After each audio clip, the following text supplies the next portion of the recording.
show a quick geological map of where 21 Pilots has been for the past couple of years. They think this thing is a highway, but will they be alive tomorrow? They think this thing is a highway. If it was highway, we'd have a tempo change every other time change. Cause our minds change and what we think is good. I wasn't raised in the hood, but I know a thing or two about pain and darkness. If it wasn't for this music, I don't know how I would have thought this. Regardless, all these songs. So now that you saw where they've been, we're going to rewind it to see just exactly how they got there.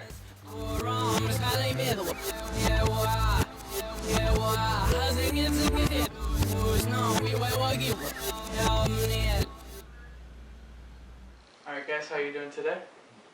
Fabulous. Pretty good. Good. Alright, today I'm going to talk to you guys about a band called 21 Pilots. So, how many of you guys have heard of them before? Awesome, awesome. So I'm assuming you guys have heard the song Stressed Out, which was a #1 hit by them. So today I'm going to tell you about them. I'm going to cover the early stages, their crazy genre, and their massive loyal fan base known as the Clique. So first of all, the band was formed in Columbus, Ohio by Tyler Joseph, Chris Solly, and Nick Thomas.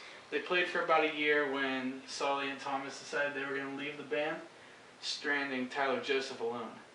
Josh Dunn then decided to join the band in 2011, where they began playing local Ohio shows together.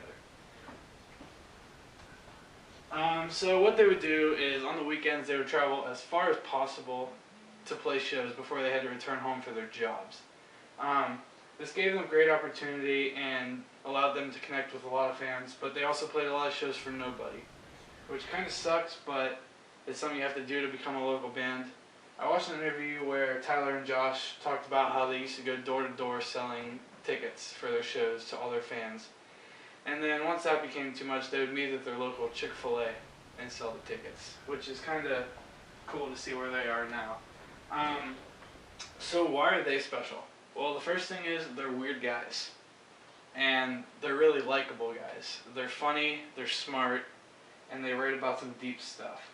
And what comes from weird guys is weird music. Their music is like a rap-infused pop rock with a ukulele and a piano. It's just crazy. You have to listen to it to understand it.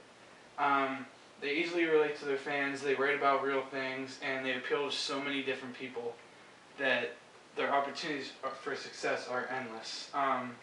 Another big thing they do is they involve their fans very well. Their live shows, they're often on the crowd, they drum on the crowd. They're very involved socially with their fans, they talk to them a lot. Josh in particular tweets his fans a lot, answers them, responds to them. Something that they did well to be able to be as big as they are now is their marketing was very smart. They never bothered people with shows. They never pushed every single show on people, never forced them to buy tickets. And just in general, they have an amazing live show. They're a very good band. They're someone you're going to want to watch.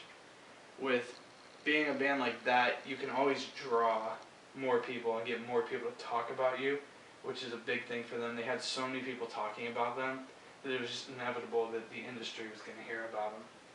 So, like I said, after making a lot of noise in Ohio, the industry finally caught on to what they were doing. They began to get a lot of attention from several different labels. In the end, Fueled by Ramen was the one that they wanted to stick with. So, in 2012, they signed with Fueled by Ramen and played a sold-out show at the Newport Music Hall in Columbus, Ohio, to announce to their most loyal hometown fans that they were officially a signed band.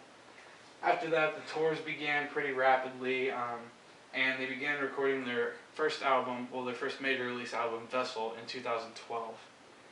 Vessel was released in 2013, which sells so many copies and still sells copies today. After Vessel, they began touring the United States. They toured with Panic at the Disco and Fall Out Boy, which was kind of like their breakout tour where they gained the most fans. After that, they toured they toured for themselves. They were their own headliners, playing club shows and major venues in the United States until they appeared on the MTV Music Awards with their song Car Radio, which was like their big song on Vessel. That was their first major TV performance. So after that, yeah, they spent a lot of time touring. They recorded their second release, Blurry Face, in 2015, also released it in 2015. Blurry Face was their first #1 album, and also Stressed Out hit #1.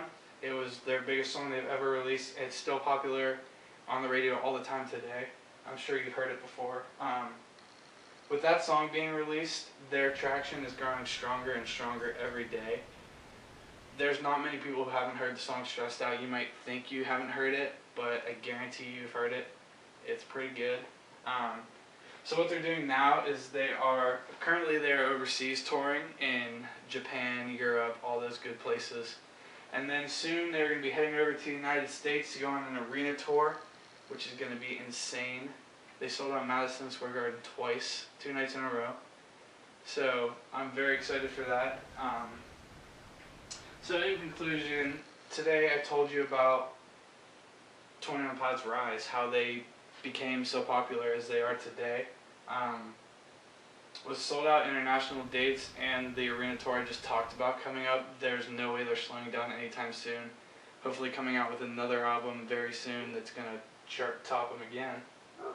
So I hope you decide to check them out, give them a listen, make your ears feel wonderful. Thank you.